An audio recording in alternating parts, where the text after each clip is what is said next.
কাল ব্যাগপত্র গোছাচ্ছিলাম দেখলে, আর আজকে দেখো সকাল সকাল রেডি হয়ে গেছি সব কিছু গুছিয়ে।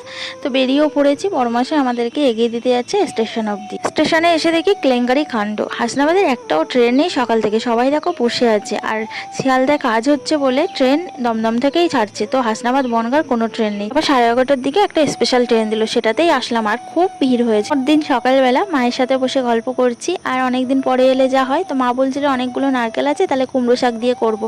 তো বার করা হচ্ছে না নারকেলগুলো সব। আর এই দেখো একটা নারকেলে কত বড় গাছ বেরিয়ে গেছে, ওই নারকেলটাই বাবা ঝুড়ে দিল। আর নারকেলটার ভিতরে না বড় একটা ফাবড়া হয়েছিল, অনেক বড় গাছ হয়ে গেছিল যেহেতু। আর বাপের বাড়ি এলে এই কাজটা আমার একদম ধরা বাঁধা। তো আমি মাছ কাটতে খুবই ভালোবাসি, আর মা মাছ কিনলে আমিই কাটি। তো এই যে একটা বড় সিলভার কাপ মাছ নিয়ে নিয়েছে, এই মাছটাই আজকে রান্না হবে, তো সেটাই কাটছি আর মায়ের সাথে বসে বসে গল্প করছি। অনেক দিনের গল্প জমে রয়েছে। তো চলো ভিডিওটা এখানে শেষ করছি। ভালো লাগলে লাইক করো, কমেন্টস করে জানিও কেমন লাগলো। সবাই ভালো থেকো।